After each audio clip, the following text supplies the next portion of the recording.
Hello everybody. Today's video is going to be pretty exciting. I'm going to be opening a original World War I era first aid packet.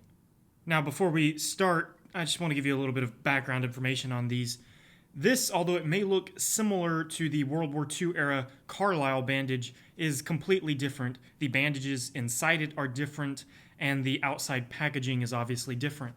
You can see if we compare it to the World War II version right here, they do look somewhat similar, but obviously the method of sealing the can shut is different, and the method of opening it up is different. On the Carlisle, you have a little bit of metal tape. Then on the World War I version, you have a D-ring. Now, these were originally invented in the early 1900s, and they continued to be produced all throughout World War I, and this was the bandage that was issued all the way up until 1940 when the Carlisle bandage was finally put into production. Now on this can, you can see it has a December 10th, 1917 contract date. You'll see these with a wide variety of contract dates. And this is made by Bauer & Black, which seems to be the main manufacturer of these. Another interesting detail is the U.S. Army stamp in the can. There was also a U.S. Navy that was issued to Navy personnel and Marines. Those tend to be a little bit pricier, but they're pretty much just as common. I mean, I pretty much see one Navy version for one Army version. Now, these cans were made of brass, and they were painted this kind of weird olive brown color, and then they were sealed together with a bit of solder. You can see the back here. We have the D-ring, which is the device used to open it, and then this little impression. Now, that wasn't made by the ring just pressing into the can over the years. That was put there on purpose to give it a place to sit. And very early versions of these cans actually don't have that indentation.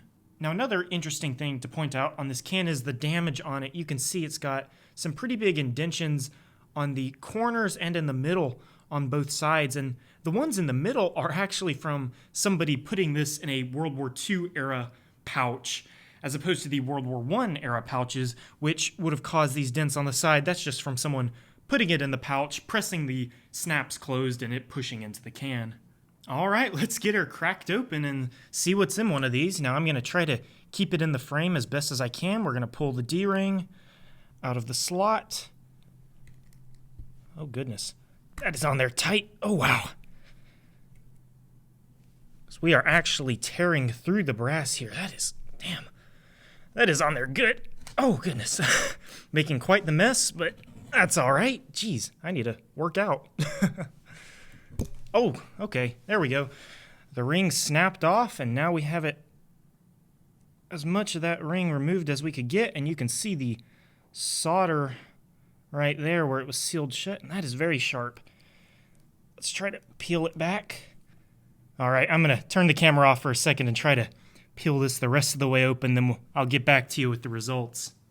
All right, so I was able to pry it open with a screwdriver a little bit more, and something I just realized was the tape was not actually supposed to go all the way around. It cuts off there. You can see the little slope where it was slightly serrated, for lack of a better term, and I'm not sure why they didn't have it go all the way around, but I think it's open enough now that we can see if we can coax this bandage out. You can see it's covered in paper, just like the World War II Carlisles were. It's extremely brittle, though.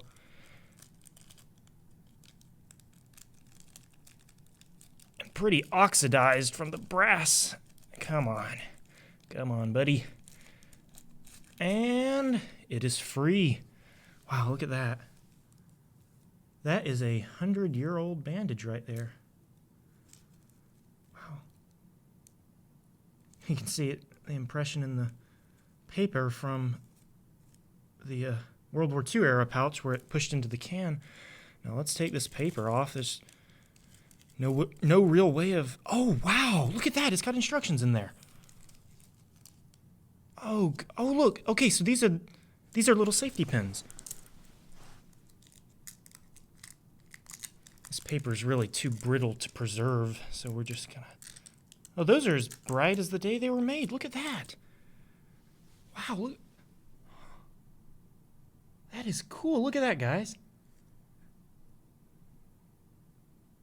That's a weird design for a safety pin, but isn't that neat? I'd expect these to be completely rusted. Wow. And I'm going to give you all some close-up pictures of all these in a minute. Now, here is one of the bandage. It looks like there's actually two in there. We're going to take a look at those instructions. Look at this. So this has its own layer of paper. Let's go ahead and just peel this off. Now, I did see some documentation stating that these really weren't adequate for dealing with wounds, especially, the gunshot wounds that you'd expect someone to get, or shrapnel wounds from World War I. And I can see why these are quite thin. That's why, I guess, in World War II, they went to just one singular bandage in there, the Carlisle bandage. Let's open this up. Interesting. What? Not exactly sure what this is. Maybe it's just I don't know what that is. It's just like a piece of paper. It's not cloth. I don't know what that is. But yeah, look, so here's your... oh, goodness. This is very, very brittle, like a cheesecloth almost. So I guess this is your pad here in the middle that you'd actually put on the wound, and then you'd unravel these to tie it around. So it actually is pretty similar to the Carlisle. But the Carlisle is obviously, it's got a lot bigger pad because there's just one in there. So yeah, this is just all raveled up kind of cheesecloth material that you'd tie around the leg or the arm or wherever the wound was.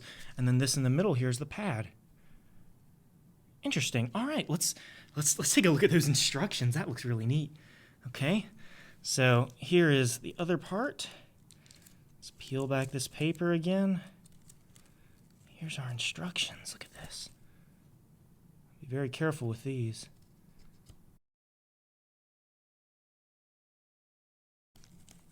Directions for applying first aid packet. Carefully remove the wrapper and proceed as follows. Well, I'll put up a close-up picture of this if you wish to read it. I won't try to extend the length of this video by reading this entire thing, but that's interesting. Wow, and I'm going to leave this other bandage sealed in the wrapper. This one actually is in a little bit better condition. That's nicely wrapped up. So we're going to leave this one sealed. There's the tattered remnants of that very brittle outer paper wrapping. It looks like some moisture or something actually got in there at some point because that paper's all browned. But here we have our safety pins again. And see the inside of this can, there's some pretty intense oxidation going on in there. I'm going to try to straighten this thing out, straighten the lid out, maybe make a little display case out of this or something. Oh, wow, look at that. All right, well, I'm going to get everything laid out so you can see the complete package. All right, so I've laid everything out so you can see the complete contents. We have our unraveled bandage, our safety pins, our instruction booklet, and the sealed second bandage. Look at these safety pins. Have you ever seen a pin design like that? I don't know why I'm freaking out over some safety pins so much, but those are pretty neat. Look at these instructions. Here, let me get a good... There you go. You can just pause that if you'd like to and read those. Well, anyway, thank you guys for watching. I was pretty excited about making this video, and I hope you enjoyed it, as chaotic as it got in the middle when I tried to open this thing. But if you'd like to see more videos like this almost every week, please consider subscribing. Thank you.